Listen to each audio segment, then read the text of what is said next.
बिस्मिल्लाहिर्रहमानिर्रहीम। अस्सलाम वालेकुम स्टूडेंट्स। आज हम लोग अपना PSY 516 का करेंगे क्विज़ नंबर 2। ठीक है, आज का जो हमारा क्विज़ नंबर 2 है इसमें थोड़ी बहुत आप लोगों की कैलकुलेशंस भी हैं और कुछ इंपॉर्टेंट फार्मूलाज भी हैं, वो मैं आप लोगों को साथ बता दूंगी, तो आप लोग साथ नोट डाउन लाजमी करते जाइएगा। ठीक है, और बाकी जहाँ पे एक्सप्लेनेशन देने की ज़रूरत है वो भी मैं आप लोगों को साथ साथ दे दूंगी। 2-3 फार्मूलाज होंगे आप लोगों के, कोई इतने लंबे चौड़े फार्मूलाज नहीं है। मेन आपका काम करता है कंसेप्ट, वो इंशाल्लाह आपकी अभी लेक्चर्स की अपलोडिंग साथ साथ स्टार्ट हो जाएगी, तो आप लोग कंसेप्ट्स वगैरह लेते रहिएगा, आप लोगों को उससे भी अंदाज़ा हो जाएगा। हम लोग चलते अपने आज की वीडियो की तरफ। हमारा सबसे पहला जो MCQs है, a variable which can assume each and every value within a given range is called dash। ये है कॉन्टिन्यूस वेरिएबल। एक रेंज होती है पूरी वैल्यूज की, उसके दरमियान आंसर आ सकते हैं। फॉर एग्जांपल हम लोग कहते हैं कि किसी अब देखें ना, वैसे तो होता है डिस्क्रीट वैल्यूज वो होती हैं, जैसे 10 है 11 है, that is a discrete value. But 10 से लेके 11 के दरमियान कुछ और वैल्यूज भी एग्जिस्ट करती हैं, 10.1 10.2 10.3। तो वो जो वैल्यूज होती हैं उसको हम क्योंकि जो डेसिमल पॉइंट्स में होती हैं तो वो एक कॉन्टिन्यूसली आगे चल रही होती है, तो इसलिए हम लोग उसको कॉन्टिन्यूस वेरिएबल बोलते हैं। इसलिए भी हम लोग बोलते हैं क्योंकि डेसिमल पॉइंट्स की भी कोई लिमिट नहीं होती।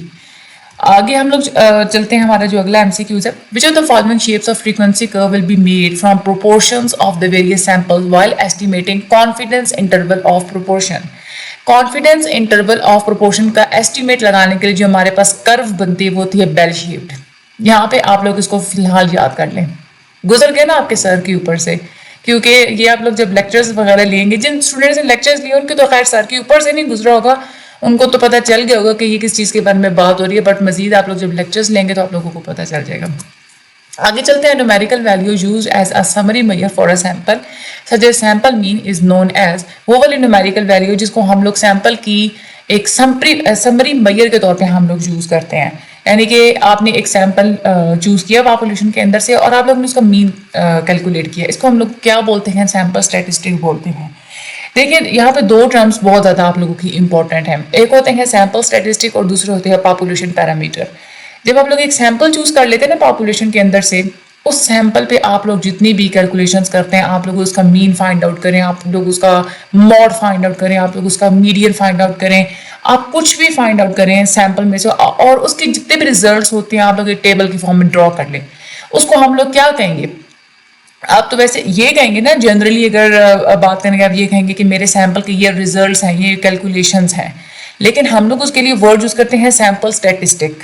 ठीक है, क्या बोलते हैं हम लोग उसको, सैंपल स्टैटिस्टिक। दूसरी तरफ जो पॉपुलेशन होती है, पूरी पॉपुलेशन के ऊपर आप लोग कैलकुलेशंस कर रहे हैं, आप लोग उसका mean median mode measures of dispersion standard deviation जो भी आप लोग कैलकुलेट कर रहे हैं, आप लोग उसकी कैलकुलेशंस को एक टेबल की फॉर्म में लिख लेते हैं। आप लोग उसको क्या कहेंगे, आप लोग उसको ये तो बोलेंगे ठीक है ये मेरे पॉपुलेशन की मैंने ये कैलकुलेशंस की हैं, लेकिन आप लोग उसको पॉपुलेशन के स्टैटिस्टिक्स नहीं बोलेंगे।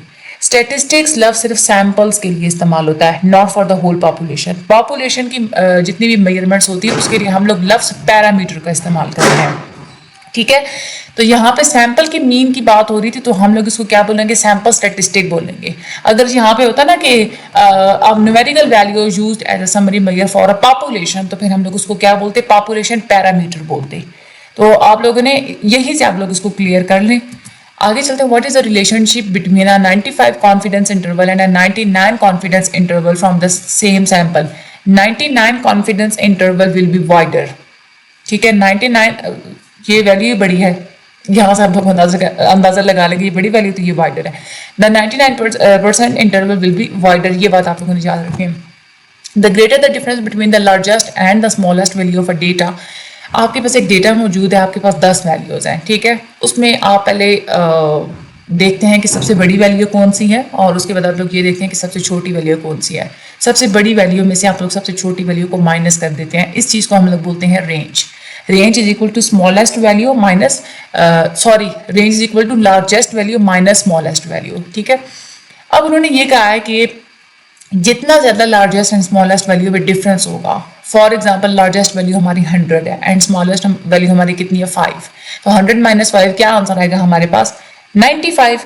अगर लार्जेस्ट और स्मॉलेस्ट वैल्यू में डिफरेंस कम है, वैसे तो मैंने कहा ना 100 और 5 इतना ज़्यादा डिफरेंस था, अब मैं कहती हूँ कि हमारी लार्जेस्ट वैल्यू कितनी है 100 और स्मॉलेस्ट वैल्यू कितनी है 90, तो 100 माइनस 90 इज इक्वल टू 10। इसका मतलब क्या हुआ कि जितना ज़्यादा वैल्यूज़ के दरमियान में डिफरेंस होगा आपकी रेंज उतनी ही ज़्यादा बड़ी होगी, आपकी रेंज जो आंसर है वो ग्रेटर होगा। 100 और 5 के दरमियान ज़्यादा डिफरेंस था तो हमारे पास ग्रेटर आंसर आया, पूरा 95 हमारे पास आंसर आया। तो greater will be the range, this is the correct answer. The distribution in which mean is equal to 60 and mod is equal to 50 will be, दो टर्म्स आप लोगों ने याद रखनी है, पॉजिटिवली स्क्यूड और नेगेटिवली स्क्यूड कौन से होते हैं। वैसे तो तीन तरह के होते हैं, एक होता है सिमेट्रिकल डाटा। सिमेट्रिकल डाटा वो होता है जिसमें आपके मीन, मीडियन और मॉड तीनों की जो वैल्यूज होती हैं वो सेम होती हैं। फॉर एग्जांपल तीनों की वैल्यूज 50-50 हैं, तो हम लोग कहेंगे कि वो क्या है, सिमेट्रिकल डिस्ट्रीब्यूशन है। लेकिन अगर आपकी मीन की वैल्यू सबसे बड़ी है, उससे छोटी है मीडियन की वैल्यू और उससे छोटी है मॉड की वैल्यू, यानी कि mean is greater than median and then median is greater than mod, तो हम लोग कहेंगे कि हमारा डेटा क्या है, पॉजिटिवली स्क्यूड है। लेकिन अगर आपकी मीन की वैल्यू सबसे छोटी है, उससे बड़ी है मीडियन की वैल्यू और उससे बड़ी है मॉड की वैल्यू, तो हम लोग उसको क्या बोलेंगे, नेगेटिवली स्क्यूड। बेशक आप लोग इसको एक अपने नोट्स के अंदर नोट डाउन कर लें। आगे चलते हैं। Which of the following is used to construct a 95% confidence interval for a population proportion. इसमें ये होता है कि सैंपल प्रोपोर्शन में से आप लोगों ने एरर का जो मार्जिन होता है उसको एरर सब्सट्रैक्ट कर देना होता है। ये भी आप लोगों को पूरा एक लेक्चर सुनेंगे तो आप लोगों को ये बात समझ में आएगी। So add and subtract the margin of error to the sample proportion, ये इसका राइट आंसर है। For any positive Z score the tail will be on the dash of a normal distribution. अच्छा, ये बात आप लोगों ने हमेशा याद रखनी है। मैं यहाँ पे आप लोगों को एक ड्रॉ करके दिखाती हूँ। अच्छा, यहाँ पे फॉर एग्जांपल हमारा जो स्टैंडर्ड डिविएशन में हम लोग जो ग्राफ बनाते हैं, ये लाइन टेढ़ी हो गया, खैर इस तरह से हमारी एक बेल शेप्ड कर्व आती है, ठीक है। ये जो एक दरमियान में जो पॉइंट होता है ना, ये इसको हम लोग बोलते हैं मीन, ठीक है। और जो स्टैंडर्ड डिविएशन होती है, स्टैंडर्ड नॉर्मल डिविएशन, उसमें मीन हमेशा जीरो होता है। ये जो पॉइंट होता है ना, इसका यहाँ पे हमेशा वैल्यू जीरो होती है। जीरो से इस साइड पे जो वैल्यूज होती हैं वो सारी होती हैं पॉजिटिव में। जो राइट, ये वाली राइट साइड होती है ना, इस साइड पे जितनी भी वैल्यूज होती है वो सारी होती है पॉजिटिव में, और इस साइड पे जितनी भी वैल्यूज होती है वो होती है नेगेटिव में। यहाँ पे जीरो है, यहाँ पे -1, -2, -3, इस तरह से, यहाँ पे +1, +2, +3 इस तरह से आता है। अब यहाँ पे उन्होंने ये पूछा कि जी स्कोर अगर पॉजिटिव हो तो जो नॉर्मल डिस्ट्रीब्यूशन पे डेटा किस तरफ होगा हमारा, जाहिर सी बात है कि राइट साइड पे होगा। राइट साइड पे हमारी पॉजिटिव वैल्यूज होती हैं, तो यहाँ पे our data will be on a right hand side. ये वाला इसका राइट आंसर है, ठीक है। उसके बाद हम आगे चलते हैं। Z score is calculated for which of the following measures. Z score को हम लोग स्टैंडर्ड नॉर्मल डिस्ट्रीब्यूशन के लिए हम लोग कैलकुलेट करते हैं। जी स्कोर को हम लोग किस तरह से डिफाइन करते हैं, standard normal distribution. The binormal distribution tends toward dash shape. Binormal distribution में नॉर्मल शेप होती है, स्पेशली जहाँ पे आपका जो सैंपल साइज होता है वो लार्ज होता है, तो यहाँ पे नॉर्मल शेप इसका राइट आंसर है। The mid quartile range is also known as a mid hinge. हम लोग इसको मिड हिंज भी बोलते हैं, मिड क्वार्टाइल रेंज को। उसके बाद है the probability of any event is defined as the number of the favourable events divided by the number of the sample space. Sample space क्या है? सैंपल स्पेस को हम लोग डिफाइन करना है कि किसी भी एक्सपेरिमेंट के अंदर जितने भी आउटकम्स आ सकते हैं, जितने भी आउटकम्स आना पॉसिबल होते हैं, उसको हम लोग सैंपल स्पेस बोलते हैं, ठीक है। तो all the possible outcomes of an experiment, ये इसका राइट आंसर है। Two events A and B are said to be mutually exclusive events if, कोई भी इवेंट्स हम लोग उसको म्यूचुअली एक्सक्लूसिव तभी कहेंगे ना जब दो इवेंट्स इकट्ठे एक साथ होते हैं, तो both occur at a time, ये वाला इसका राइट आंसर है। फोकसिंग और डिस्क्राइबिंग और explaining data versus going beyond immediate data and making inferences is the difference between. देखिए, डेटा को डिस्क्राइब करना और एक्सप्लेन करना, इसको हम लोग क्या बोलते हैं, डिस्क्रिप्टिव स्टैटिस्टिक्स बोलते हैं। लेकिन इन्फ्रेंसेस क्रिएट करना, रिजल्ट्स या जनरलाइजेशंस बनाना कंक्लूशंस की बेस पे, उसको हम लोग इन्फ्रेंशियल स्टैटिस्टिक्स बोलते हैं। तो ये क्या है difference between the descriptive and inferential statistics. The measure that are used to determine the degree or extent of variation in a data set are called। किसी भी आपके पास एक डेटा सेट मौजूद है, उसके अंदर जितनी भी वेरिएशंस आ सकती हैं, उसको हम लोग क्या बोलते हैं, मेजर्स ऑफ डिस्पर्शन बोलते हैं, कि डेटा के अंदर इतनी डिस्पर्शंस आ सकती हैं। In a box there are 8 oranges, 7 white and 6 blue balls. अच्छा, एक बॉक्स है, उसके अंदर 8 ऑरेंज बॉल्स हैं, 7 वाइट बॉल्स हैं और 6 जो है ना वो ब्लू बॉल्स हैं। अगर आप एक बॉल पिक करते हैं तो क्या प्रोबेबिलिटी है कि वो ना तो ऑरेंज हो और ना तो ब्लू हो? ठीक है। अच्छा, ना ही ऑरेंज हो और ना ही ब्लू हो, इसका मतलब क्या है? कौन सी बॉल होनी चाहिए? वाइट होनी चाहिए। तो वाइट का यहाँ पे हमारे पास नंबर कितना है? 7, राइट। ये यानी कि हमें प्रोबेबिलिटी हम लोग किसकी कैलकुलेट करें? वाइट की। तो वाइट कितनी है? 7 है। तो टोटल हमारे पास बॉल कितनी है? 7 + 8 + 6 = 21। ठीक है। तो 7 डिवाइडेड बाई आप लोग 21 करें तो आपके पास आंसर आएगा 1/3। ये इसका राइट आंसर है। Positive Z score shows that, positive Z score का मतलब होता है कि ऑब्जर्वेशन अबव द मीन है। ठीक है। और नेगेटिव जीरो स्कोर्स का मतलब होता है कि observation is below to mean. और अगर बिल्कुल जीरो जी स्कोर्स हों तो इसका मतलब क्या है कि ऑब्जर्वेशन इज जीरो या observation is equal to mean, क्योंकि मीन की वैल्यू जीरो होती है। तो जो मैंने आप लोगों को ग्राफ भी मैंने आप लोगों को ड्रॉ करके बताया था। तो ये 3 एमसीक्यूज मैंने आप लोगों को यहाँ पे कवर करवाए हैं। The Z score distribution always has a mean of 0। ये मैं आप लोगों को पहले भी बात बता चुकी हूँ कि जी स्कोर की हमेशा जो भी मीन होता है वो हमेशा 0 होता है। Which is the following statement is false about probability. देखिए, कोई चीज़ पॉसिबल होना, अगर कोई भी चीज़, कोई भी इवेंट वगैरह होना पॉसिबल है तो उसकी वैल्यू ज़्यादा से ज़्यादा कितनी हो सकती है? 1। कोई चीज़ पॉसिबल है तो 1, पॉसिबल नहीं है तो 0, बस। ठीक है। अब थोड़ी हो सकती है चीज़, ज़्यादा हो सकती है जो भी, तो उसकी उसकी जो रेंज है वो हमेशा 0 से 1 के दरमियान ही आएगी। ठीक है। अब प्रोबेबिलिटी का 0 से लेस होना या 1 से ग्रेटर होना ये बिल्कुल इम्पॉसिबल होता है। तो उन्होंने हमें कहा था कि प्रोबेबिलिटी की फॉल्स स्टेटमेंट कौन सी है? तो वो ये है कि प्रोबेबिलिटी ग्रेटर देन 1 और लेस देन 0 हो, क्योंकि कभी हो ही नहीं सकता कि प्रोबेबिलिटी ग्रेटर देन 1 या लेस देन 0 जाए। Z-test is always used to test the population mean, whether population variance is known or unknown, when sample size n should be equal or greater than 30। ये आप लोगों ने हमारी याद रखनी है, equal or greater than 30 is the right answer. Which of the following is considered to be an unsatisfactory measure of dispersion? आप लोग रेंज से कभी भी मेजर ऑफ डिस्पर्शन सही से कैलकुलेट नहीं कर सकते, तो रेंज यहाँ पे इसका राइट आंसर है। बाकी quartile deviation, relative measures of dispersion, absolute measures of dispersion वगैरह से आप लोग कैलकुलेट कर लेते हैं। In which of the following distributions a psychologist may classify gender as either male और फीमेल। जब भी आप लोग अपने डेटा को यस या नो में, मेल या फीमेल में, ट्रू या फॉल्स में, सक्सेस या फेलियर में, यानी कि 2 कंडीशंस रख के आप लोग अपने डेटा को डिस्ट्रीब्यूट करते हैं, उसको हम लोग बाइनॉमियल डिस्ट्रीब्यूशन बोलते हैं। तो यहाँ पे बाइनॉमियल डिस्ट्रीब्यूशन इसका राइट आंसर है। Which of the following measure determine the number of scores in the sample that are independent and free to vary. यानी कि सैंपल के अंदर स्कोर्स मौजूद जो कि इंडिपेंडेंट है, जो कि चेंज हो सकते हैं, तो उसको हम लोग क्या बोलते हैं? डिग्री ऑफ फ्रीडम बोलते हैं। Degree of freedom is the right answer. The standard normal possibility distribution has mean equal to 40, whereas the value of random variable x is 80 and z static is equal to 1.8. Then the standard deviation of standard normal probability would be, इसका formula आप लोग लिख लें अपने पास, जो कि बहुत important होगा। z is equal to x minus माइक्रोसाइन। माइक्रोसाइन होता है जो यू की तरह होता है ना, उसको ये असल में माइक्रोसाइन मीन के लिए इस्तेमाल करते हैं।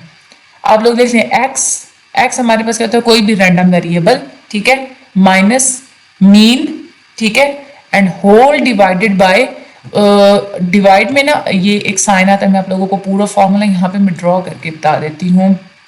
इसका फॉर्मूला कुछ इस तरह से होता है, एक्स ये होता है हमारे पास, जो कि हमारे पास कोई भी रैंडम वेरिएबल होता है। इसमें से माइनस आप लोग क्या करते हैं? दिस वन, ये जो चीज़ होती है ना, इसको आप लोग माइनस करते हैं। ये वाला साइन हम लोग मीन के लिए यूज़ करते हैं, यानी कि जो एवरेज होता है वो, और इसको सारे को हम लोग डिवाइड कर देते हैं अपने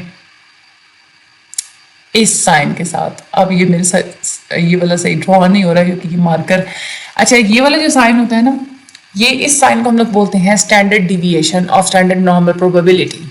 ये होता है स्टैंडर्ड डिविएशन, ठीक है। अच्छा, ये सारा जो फॉर्मूला होता है ना, ये होता किसका है? जी स्कोर का, जी का, ठीक है। अब हमारा ये जो क्वेश्चन था, इसमें इन्होंने हमें क्या कहा कि जी स्कोर हमें बता दिया, जी स्कोर 1.8 है, एक्स भी हमें बता दिया कि वो 80 है, और ये जो मीन है ये भी बता दिया हमें कि 40 है। कैलकुलेट क्या करना है, ये वाला, ये स्टैंडर्ड डिविएशन। तो ये स्टैंडर्ड डिविएशन इक्वल की दूसरी साइड पे चला जाएगा और ये जो जी है ये इधर आ जाएगा। तो हमारे पास फार्मूला किस तरह से बनेगा, 80 माइनस 40 डिवाइडेड बाई 1.8। तो इसका जो आंसर आता है ना वो आता है 22.22। बट यहाँ पे क्योंकि 22.22 का कोई यहाँ पे ऑप्शन है नहीं, तो हम लोग उसकी जो अप्रॉक्सीमेट वैल्यू वो देखेंगे तो वो है 20।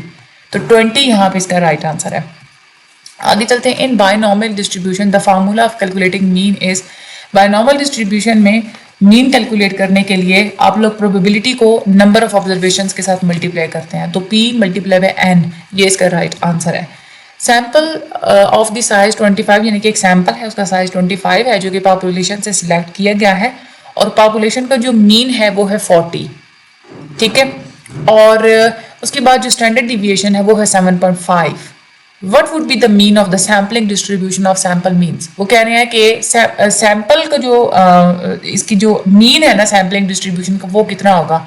जाहिर सी बात है पॉपुलेशन का जो मीन है सैम्पलिंग का भी वही मीन होना है, तो यहाँ पे 40 है तो इसका सैम्पलिंग मीन भी कितना होना है, 40 होना है।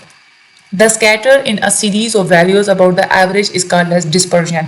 एक वैल्यूज के इर्द गिर्द जितनी भी वैल्यूज स्कैटर हो सकती हैं उसको हम लोग डिस्पर्जन बोलते हैं। Standard error of sampling distribution is also called है, इसको हम लोग standard error of sampling distribution को हम लोग स्टैंडर्ड एरर ऑफ मीन भी बोलते हैं, and standard error of measurements भी बोला जाता है। तो स्टैंडर्ड एरर ऑफ m इसका राइट आंसर है। सैंपल ऑफ साइज यानी कि सैंपल साइज 25 है जो कि सिलेक्ट किए गए पॉपुलेशन से जिसका मीन कितना है 40 और स्टैंडर्ड डिवीजन कितना है 7.5। पिछले जो हमारा क्वेश्चन था उसमें सेम यही सिनेरियो था, लेकिन उसमें उन्होंने क्या पूछा था कि आप लोग हमें मीन बताएं सैम्पलिंग डिस्ट्रीब्यूशन का, लेकिन यहाँ पे वो कह रहे हैं कि आप हमें स्टैंडर्ड एरर बताएं सैम्पलिंग डिस्ट्रीब्यूशन का। तो यहाँ पे आप लोग फार्मूला लिख लें, SEM का मतलब होता है स्टैंडर्ड एरर ऑफ मेजरमेंट या standard error of means is equal to standard deviation divided by under root number of observation या जो साइज होता है ना हमारा सैंपल का या पॉपुलेशन का वो n, अंडर रूट n लिख लें। जो मैंने आप लोगों को स्टैंडर्ड डिविएशन का साइन बताया था ना, यूं इस तरह से गोल होता है सर्कल, उसके ऊपर एक हॉरिजॉन्टल लाइन लगी हुई होती है इस तरह से, वो जो होता है साइन वो स्टैंडर्ड डिविएशन का होता है। Standard deviation divided by under root n, ठीक है। और स्टैंडर्ड डिविएशन हमारे पास कितनी है 7.5 divided by under root n यानी कि under root 25। Under root 25 is equal to 5, so 7.5 divided by 5 आप लोग करेंगे तो आप लोगों के पास आंसर 1.5 आएगा। ये 1.5 हमारा स्टैंडर्ड एरर है। Which of the following laws is considered when the sample size increases? वो कौन सा लॉ है, ये कहता है कि जितना ज़्यादा आपका सैंपल का साइज बड़ा होगा तो उतनी ज़्यादा आपका सैंपल और पॉपुलेशन दोनों के मीन के दरमियान जो एरर है वो कम हो जाएगा, यानी कि जितना ज़्यादा डेटा होगा उतना ज़्यादा आप लोगों का आंसर एक्यूरेट होगा। इस लॉ को हम लोग लॉ ऑफ लार्ज नंबर्स बोलते हैं, यानी कि जितना ज़्यादा डेटा होगा उतना ज़्यादा आप लोगों का एरर कम होगा। तो इसको हम लोग क्या बोलते हैं, लॉ ऑफ लार्ज नंबर्स। आगे चलते हैं। If for any frequency distribution, यानी कि कोई भी फ्रीक्वेंसी डिस्ट्रीब्यूशन उसके लिए मीडियन 10 है और मॉड 30 है, तो वो कह रहे हैं कि जो मीन की वैल्यू है वो कितनी होगी। फार्मूला आप लोग लिख लें इसके लिए, 3 multiply by median is equal to mode plus 2 multiply by mean. Okay, यहाँ पे हमने कैलकुलेट क्या करना है, मीन कैलकुलेट करना है। तो 3 को पहले आप लोग मीडियन के साथ मल्टीप्लाई करेंगे। मीडियन हमारे पास यहाँ पे कितना है 10, 3 multiply by 10 is equal to 30। तो 30 इज इक्वल टू हमने क्या पढ़ा है, मॉड प्लस 2 मीडियन।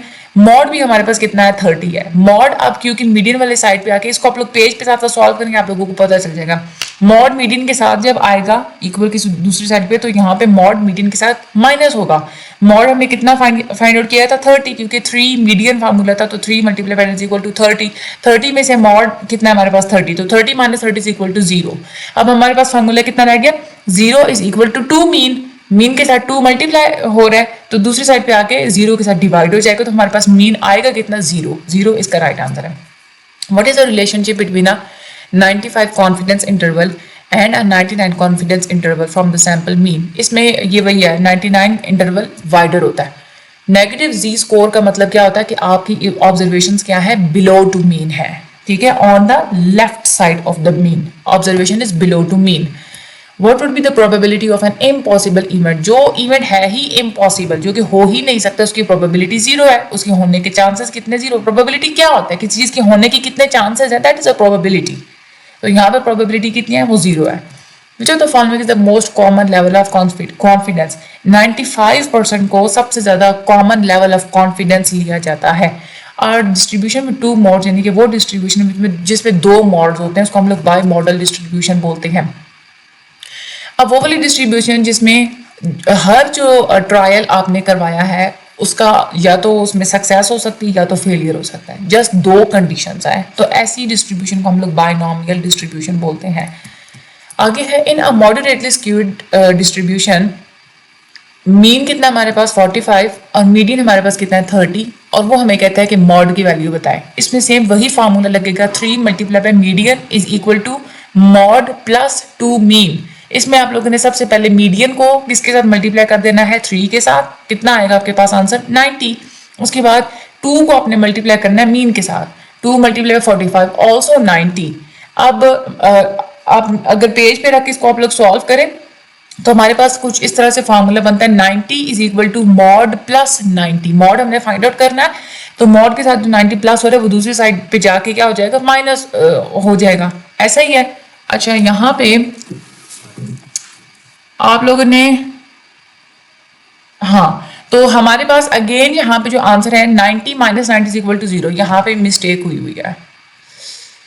यस, क्योंकि यस दूसरी साइड पे 90 था, उसके साथ प्लस साइन है, मॉड प्लस 90। अब मीडियन के साथ आएगा तो क्या हो जाएगा, वो माइनस साइन हो जाएगा।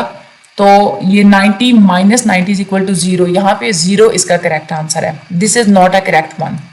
आगे चलते हैं, which of the following are the two types of estimation. Estimation की दो टाइप्स कौन सी होती हैं, एक होती है point estimation and the other one is the interval estimation. तो ये आप लोग इन दोनों के नेम्स याद कर लेने हैं। Why variance and standard deviation are the most popular measures of variability? Standard deviation और वेरिएंस को ही हम लोग ज़्यादातर यूज़ करते हैं वेरिएबिलिटी की मेजरमेंट के लिए। वो इसलिए क्योंकि ये सबसे ज़्यादा स्टेबल फंक्शंस हैं और सबसे ज़्यादा मेन ये एक फाउंडेशंस होती हैं कि आप इसकी बेस पे ज़्यादा एडवांस्ड स्टैटिस्टिकल एनालिसिस कर सकते हैं। तो they are the most stable and foundations for more advanced statistical analysis, ये इसका राइट आंसर है। The standard normal probability distribution has mean equal to 40। Mean कितना, अच्छा ये वही एमसीक्यू जो कि रिपीट हो रहा है, जिसका मैंने आप लोगों को बताया था फार्मूला भी। तो आप आगे चलते हैं। मिड क्वार्टाइल रेंज को हम लोग मिड हिंज भी बोलते हैं, ये भी आप लोगों का एमसीक्यू से रिपीट हो गया। ये थे आप लोगों के टोटल एमसीक्यूज। वीडियो को सब्सक्राइब करना मत भूलिएगा और आगे हर स्टडी ग्रुप में शेयर लाजमी कीजिएगा ताकि ज़्यादा से ज़्यादा स्टूडेंट्स की हेल्प हो सके। और जितनी मैंने आप लोगों को फार्मूलाज बताए हैं उन पे आप लोग प्रैक्टिस लाजमी कर लीजिएगा। बाकी इंशाल्लाह लेक्चर सीरीज आप लोगों की अभी कंटिन्यू होती है, तो आप लोग डेली बेसिस पे लेक्चर्स भी लीजिएगा, ठीक है। और मुझे भी दुआ में याद रखिएगा। Thank you so much and Allah.